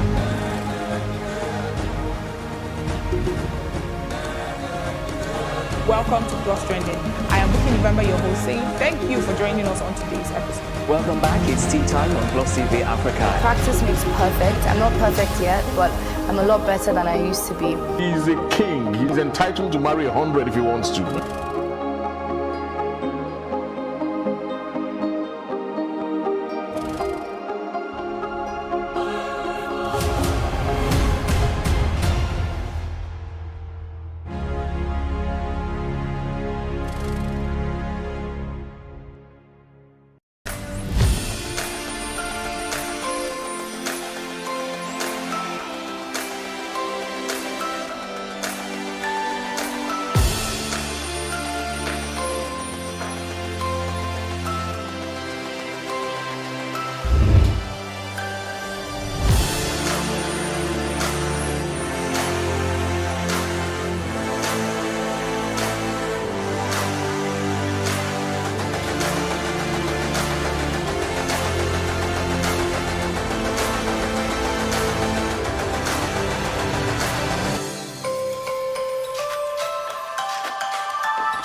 Alopecia is a rare condition among women in Nigeria, and because of this, many people are not well informed of this condition. We spoke to Moshudat Badmos, who shared her journey with us. I was preparing for service and I went to the salon to wash my hair. I was on dreads then. And when I got to the salon, the hairdresser, she hadn't even started washing my hair. She was just separating the dreads, and she saw the bald spot. So just small, like a coin shape around here. So when she said, she was like, Auntie Shefari in Yoruba means, Auntie, did you scrape your hair? I was like, why would I scrape my hair? It's like, there's a spot here, like a bald shiny spot, and she showed me. And I was like, no, what's this? So that day I was scared. I just quickly packed my hair. I told her not to even wash it again. I went home and I told my mom something happened at the salon, and my mom was like, this is spiritual. Nigerian mothers. So we started thinking, did anybody come? Because that was the first thing that came to my mind. Hair can't just disappear. It's something that is always a part of you. It can't just disappear. So what happened? Then I went to camp. The following week. And when I came back, the spot was still there. So that was when it started for me. And I started doing so many things. We took the spiritual route. Then it was a month or two after. I just went online. And just I searched in my symptoms and the signs I saw, the bald spots and all that, and I saw alopecia. So I told my mom I saw something like alopecia. I'm like, oh no, she doesn't feel that as it. So I told her I wanted a second opinion, because we've been doing the whole spiritual thing. So I wanted a medical opinion. So we went to see a doctor, and he told me it was fungal infection. So I was placed on drugs, and it didn't do anything. But my mind kept going back to the alopecia. Where I was 7 there was a health center in the compound. I went to see the director then too, and he told me the same thing, that it's a fungal infection. So I still wasn't convinced. I told my dad I want a third opinion. So he took me to his workplace, and I saw the doctor they used there. And she was the first person that said, okay, this looks like alopecia. She doesn't even really know much about it, but she was like, she's going to refer me to Lutz Dermatology Clinic. It's at Yaba. So that was when I went there. So when I got there, that was in, I think around probably September or so. And I saw the nurse in charge. They were like, there is no appointment, there's no space available to see the doctor. The next appointment is going to be in 2016 March. So I told the woman March care, no, I have to see the doctor, because by then I already had a lot of bald spots. It wasn't just one again, I had about 5 then. So I showed her my hair. She should just see it. She wasn't even so, I felt it was something she probably has seen. She wasn't even so concerned. It's sis, there are people with worse conditions than you have that are on the list. I can't do anything. So I begged her, I was in tears, and she was like, okay, she's going to give me a space in December. She'll come back in December. Told me to come very early, that the clinic time starts by 8. So I got there 7. I was early. When I got there 7, I met a lot of people already. And when they started giving out numbers, I think the number ended at 25 or so. I think I was number 29. So they told me I won't be able to see the doctor, that should come back the next day. So I started crying. Nobody understood why I was crying, and the woman was like, what happened? What? So I told her ma, no, I can't come back in January. I can't come back next year. I have to see the doctor today. So I just opened my scalp, and I had my hair was when they say rats chopped someone's hair. So I had a lot of patches, and it was really ugly, and everybody was like, oh. So the nurse looked at me and said, so look at people here, people with terrible conditions. There's nothing wrong with you. Just go back and you see the doctor when you see the doctor. She wasn't even so concerned, and I just kept on crying. So people begged her, and she gave me a number. So when I saw the dermatologist, she was like, you have alopecia, you're not special, you're just one of the few unfortunate ones. So there is no known cause, there is no cure for it. But since you have alopecia areata right now, we're going to place you on the treatment. You're going to take steroid shots for 6 months. So the steroid shots they give you on the bald spots. So I was happy, like, okay, finally, this is something I can do. So I went to my mom's sister's place then. So when I got to her place, she was like, oh, check calorie, like we should go see all these herbalists, people that are into herbal treatments and yeah. So we went there. The lady said, okay, she's going to prepare a bowl for me and all that. But first, I have to scrape my hair. So that day, I'd already taken the first steroid shots on my scalp. So I told the woman then that no, I don't want to do the treatment. I would like to complete the steroid shots first. Then I'll come back after 6 months if it doesn't work. So my mom sister told my mom. The mom started shouting, like, no, why can't I do both together? It's just we're both looking for solution and all that. So she convinced me to like scrape off my hair. So I scraped it off and I started the herbal treatment too. But after scraping off my hair, and I went for the next shots, it got worse. My hair started growing back, but the spot things, it didn't come back. So after the second shot, by the time I would go back for the third shot, my hair was completely gone. I had no hair. So when the guy wanted to give me the shots, the dermatologist that saw me that day, you know, it's like a public health center, so you won't see the same doctor every time. So he didn't understand because normally you're supposed to give shots on the spots. So he called the head dermatologist and she was like, what happened? So I explained to her that I scraped it. Like, you shouldn't have scraped it out. The treatment is for partial hair loss. There is no treatment for total hair loss, so there's nothing you can do. So I was like, what? They were trying saying me a whole lot of things and I had to leave. And they didn't give me another appointment date. They just told me to leave that they were going to call me. And till today, they never did. So that was it for me. And here we are. Moshudat Badmus and Jasmine Oguns shared the most awkward experiences they've had living with alopecia. For me, one of the ridiculous things I've heard about alopecia is when people ask that, do you have cancer? Because I feel it should be known that chemotherapy actually causes hair loss. Yeah. And a lot of people, even, okay, I did a surgery in 2017 and I was in the hospital and people came, nurses, and assumed that I was a cancer patient just because to me it's very ridiculous because you guys are in the line. They should know better, exactly, because actually cancer does not lead to hair loss.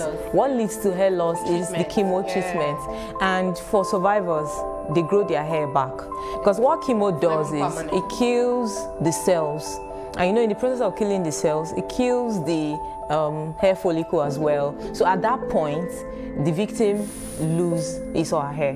But after the chemo phase, once they survive that cancer phase, their hair grow back. So it's a different thing entirely. Alopecia and cancer are not the same. They are two different. That's why sometimes when we do our campaign, we emphasize on the fact that it is not cancer, it is alopecia, no alopecia. So they are two different things.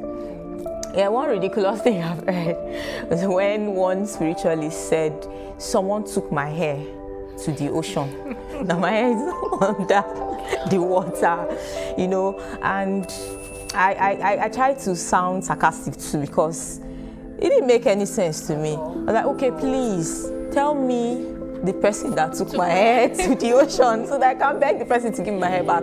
Because as it is, it's not useful for the person. And the person is not letting me use my hair. So let's beg the person to let me have my hair back. It's actually funny. Another ridiculous thing is when you tell people, like you explain to the person, I have alopecia. God. Alopecia is this, alopecia is that. Oh, they're like, oh, that's bad. So why do you cut your hair? And I'll be like, we hear that a lot. Like it is constant. Like you do awareness this year now. We do. September is Alopecia Awareness Month. Yeah. We do awareness. You guys, we tell you so much about it. And next year, be like, you started this thing. Why did you cut your hair this year? God. Another ridiculous thing is, in fact, this one has been coming non-stop. During the interview I had with BBC Pidgin last year, I mentioned how my relationship failed, how the wedding introduction got called off 3 days to the wedding introduction by my supposed mother-in-law. And you won't believe the kind of messages that I've been receiving. Random men coming around, asking for my hand in marriage, out just like that, from nowhere. You don't know me, you don't know anything about me. And I'll be like, where is this coming from? I said, I saw your interview about your mother-in-law that called off your wedding. I'm like, for crying out loud. The interview was not even about marriage, it was about alopecia. So you're not bothered about the awareness I'm creating, you're bothered about marriage. But I didn't come on air to say I'm looking for a husband. I didn't say I am not dating or I'm not in a relationship. So it sounds ridiculous. Like, it keeps coming, and every time I hear that, I just shake my head like, oh my God, not again. Long or short hair, all women are beautiful.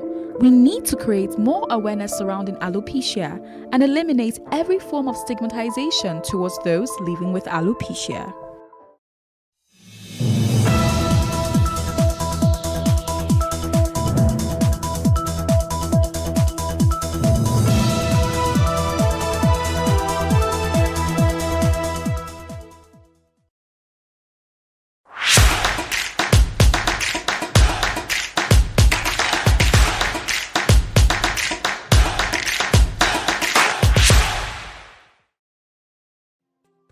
My name is Oluwatosin Olale, and our business is called Pathway Giants Limited. At Pathway Giants Limited, we provide packaging solutions for small businesses in Nigeria. Our focus is on small businesses. We help small businesses to take their products from local to global, because we know that we have a lot of products being produced, especially now that everybody's brother and sister is into business. So we know a lot of people are producers, but we still have to, they still are limited in markets to the Nigerian market. And with the ACTFA agreements and the government trying to encourage businesses to take their business global, to export their products, our Nigerian products are not so easily acceptable in other climes because our packaging is poor. So that's what we are here today. We are here to fill in the gap, to help provide workable packaging solutions with smaller minimum order quantities and help them package their products in a way that will delight their customers. My background is in banking. I started banking in 2006, thereabouts, and I worked in about 3 banks. So my journey started when I was moved in 2012 to marketing. And because I was moved to marketing, I was handling businesses, and I had to, I had a close relationship with business owners. And that was how I began to understand the kind of businesses, the way businesses are run, basically, and also what kind of problems they have. And that was how I jumped into this. So from leaving banking, the only thing I had to do was set up a packaging company and be able to provide solutions to what I thought was a problem in Nigeria. I'm a late bloomer when it comes to knowing what I want to do with my life, and that's why a lot of people know from the very beginning. But for a very long time, I just knew I wanted to work in an office. But as at that time, something started shifting in me, because the more I saw people running their business and, fulfilling their destiny, so to speak, it felt like something was missing for me. And at some point, I met someone that makes nylon. That's all she does. And she used to make what we call Toromagbe. That's the small black nylon that when you go somewhere, you buy something, they put it in. That was what she used to make. And that's started sealing it in for me that, okay, this is what I want to do. But I don't want to do it the same way she's doing it. I want to be able to provide a service that everybody needs. Because we all know that the Toromagbe nylon is something that is more of a menace in society. But how can I take this, what I love, and bring it into what is a problem in the society? And that was what bettered the packaging industry. So we have evolved over time from just providing shopping bags into providing solutions that businesses need. My training was more or less informal. because there is no particular school that teaches packaging, but I had to choose mentors, and most of my mentors were not even in the same industry I work in. So I had to like marry the kind of information I was getting along with regular business trainings into what I have today. I'm a UWIN 3 awardee. The government of Goodluck Jonathan awarded some entrepreneurs grants back then, and I was one of the sets for the third one. I got 10 million naira, and that was the first funding we used for this business. After that, I put in for the Tony Elumelu entrepreneurship program, and I won $5,000. So that has helped, and so many other grants along the way that I've put in for. And then of course, a lot came in from our savings. And then when I started this business, my husband was still working. So we had to take out a couple of loans here and there. And then of course, whatever he was able to take out of what he was earning, that's what we used. Challenges, there are many. Where do I start from? So we have the number one challenge is power. That's the number one challenge. This is a very power intensive business. So if I was to put on my generator for this system, I will have to use a 100 kVA generator. That's having to spend an average of 50,000 naira for fuel daily. So power is a major challenge. When I want to start my machines, I need to warm them up for like an hour before I start at all. So even if I was using a generator, that's like money down the drain. So we need to have sustainable power to be able to run this business. That's number one. Number two is staffing. We use a lot of blue-collar workers, so they didn't go to school to learn this, they learned it as a trade, you understand? So there is no school in which you go to and say, okay, this is how to run an extruder. We don't have such schools in Nigeria. So they kind of like have they go in under someone, learn it, and then they go out to go and learn. So you can't really place how much information or how much they have learned, except when you put them to test. So sometimes you employ someone and you realize that they don't know as much as they claim they do, or maybe they are making a lot of mistakes. You have to either train them and like I said, there is no formal training system. So you have to either train them or maybe bring in someone that has more experience over them. And then because, like I said, they are blue-collar workers, there is a lot of other issues that spring up as a result of them working with you, because some are not teachable. Some come in with their own preconception of how things should be run, and they don't want to change that. So you have to like have a lot of hit and miss before you have your perfect fit. Raw materials. The raw materials industry is dominated by foreigners. So we have Lebanese, we have Indians, and we don't seem to have been able as Nigerians to get into that business effectively. So Nigerians work the recycled raw material aspects.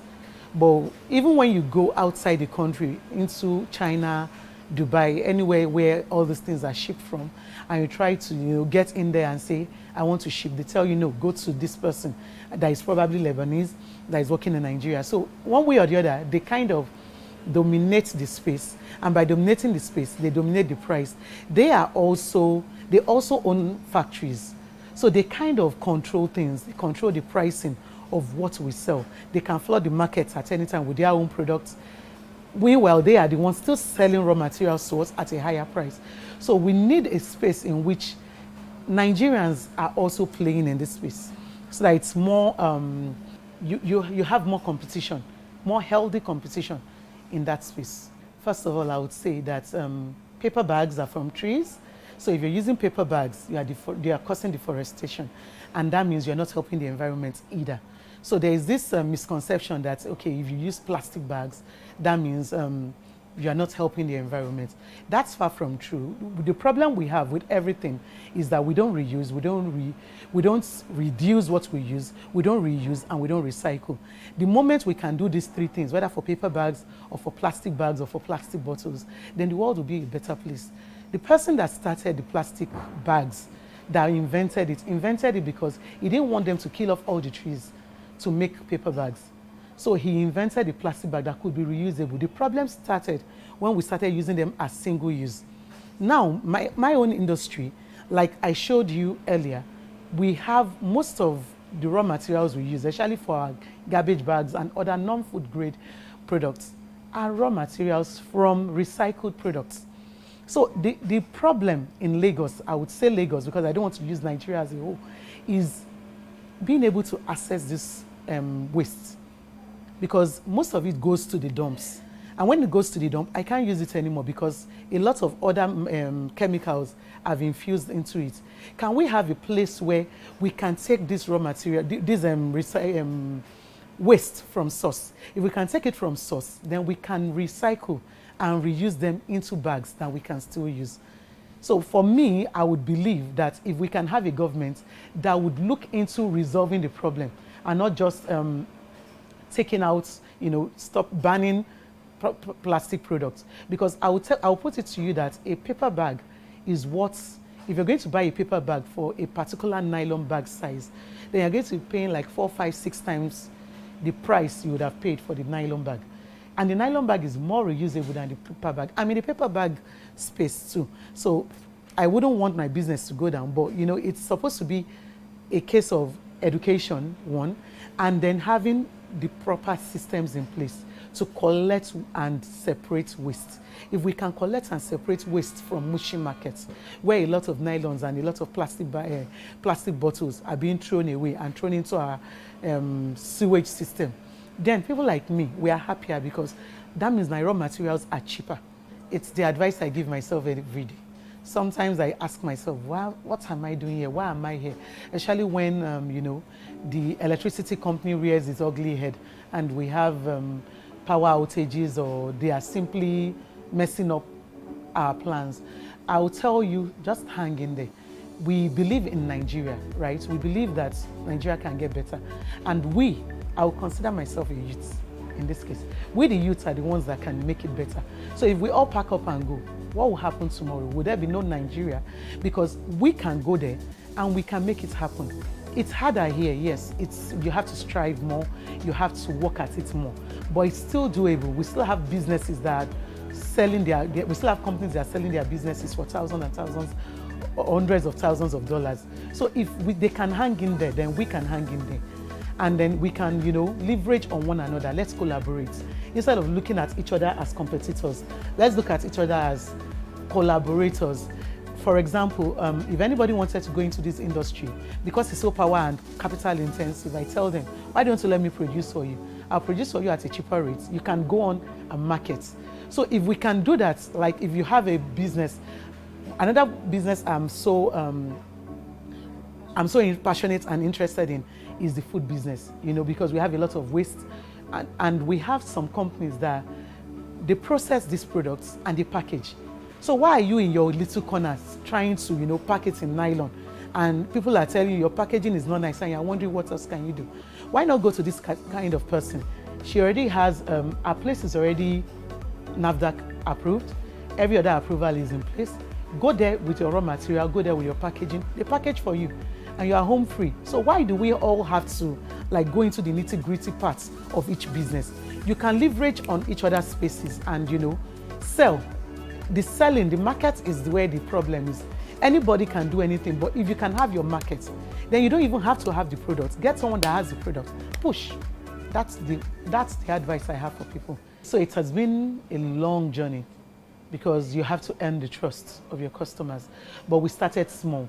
Even though we had the factory and everything, we had to start small. We had to have a product, so to speak. And it's hard when you're selling packaging because when you're selling packaging, they think customers think you're selling the product in it. So if I give you like I'm going to show you something from Jam Coconuts. So if I'm showing it to you, I'm trying to show you the package, but you can see the product in it. So it's a hard sell. But over time, we've been able to leverage on references. If I produce for you, you refer me to someone. And then also we have a very vibrant social media plan. So we put whatever we do on social media and people from there, and then of course we do social media marketing. And from there we've been having a lot of hits, a lot of customers are asking what we do. Then another fundamental way we've been able to gain customers is that most of people in this space, when you want to package your product, they'll tell you, oh, come and do 100,000 pieces, 200,000 pieces, and then we can package your product for you. But I tell you, come and do 10,000 pieces. And even as we speak, we are looking at how we can work on reducing that to 1,000 pieces. So that means that we are a low entry barrier kind of, we are opening up a low entry barrier kind of market for people that are willing to go into entrepreneurship, because most people don't even, they don't know if they will have that market yet. And you're telling them, I was talking to a customer recently and she was showing me what she did like 3 years ago. She did like 200,000 pieces. She hadn't used up to 1/4 of it. And now she wants to change her packaging. So that all that is a waste. So we are trying to create a niche for those people that, okay, we want to test the market. We have 3-4 products. Which one will move? If I do 100,000 pieces of each product and then one is not moving, does that mean I've wasted my money? So what we are trying to do is, okay, come and do 1,000 pieces. Of course, it will be more expensive than if you were doing 100,000, but it's still at a price you can go to market with. So by the time you do that, you try the market. Oh, I have 5 products, but I think I'll go to market with 3 products. Then we can do 10,000 pieces for you. Then when you grow to the extent where you can do 100,000 pieces, then we can take you to 100,000 pieces. And each time your price drops. According to a research paper, in several developing countries, there is an informal waste management system. Plastic pollution is currently a serious problem in developing countries, with many people in these countries relying on plastic sachets of water in the absence of affordable and readily available drinking water. The mismanagement of waste, particularly plastic, in these countries through dumping or burning not only has a negative environmental impact, it also has a seriously detrimental effect on public health, with one person dying every 30 seconds as a consequence of poor waste management. According to Bioenergy Consult, in Nigeria, the management of waste is a matter of national concern, as current data shows that the country generates more than 32 million tons of solid waste annually, one of the highest amounts in Africa. Over 15% of the municipal solid wastes generated are from plastics and nylons. The volume of waste does not actually constitute the problem, but the inability of government, individuals, and waste disposal firms to keep up with the task of managing waste and the environment. The problem emanates from the country's poor culture of recycling waste. The Global Journal of Research and Review states that at every hour of the day, waste materials are indiscriminately disposed in Nigeria. The effects are seen in the quality of air, blockage of drainages, destruction of land, and poor health of inhabitants of polluted areas. Thus, green recycling of waste nylon is a veritable tool that should be encouraged in the country. It can promote both social and environmental development. It helps to protect the environment, enhance a cleaner environment, create jobs, generate revenue, brings about poverty eradication programs, reduce municipal solid waste, save costs and energy, among others. It is time we take the recycling of waste very seriously in the country, because according to Nairametrics, today, the recycling industry is estimated to be worth several billions of naira, but this is nothing compared to the revenues it has the potential to generate should the right investments be made. Small and medium enterprise, green entrepreneurs, and individuals that are passionate about the environment should tap into this emerging business opportunity. The business process involves collection, separation, and reduction of waste nylon and plastic bottles, and then remanufacturing it into either same product or entirely new products. Items that can be made from recycled waste nylon and plastic bottles include shopping bags, nylons, waste disposable bags, nylon sachets, among many others. My name is Adewale Olaleye, and I'm in charge of strategy and operation in Pathway Giants. I'm actually responsible for strategy direction for the organization, and I manage the entire production from sourcing of the materials down to producing the materials and delivering for customers and ensuring the customers are satisfied with what was delivered. I looked at it as, because I actually worked in a corporate organization for a couple of years, about 15, 16 years. So I've worked with a lot of people. So working with my wife too, I just assumed that is one of my colleagues that I've worked with, because I've been moved from one role to another role, and you have to adapt to the people you meet with. So I just assume that she's my colleague.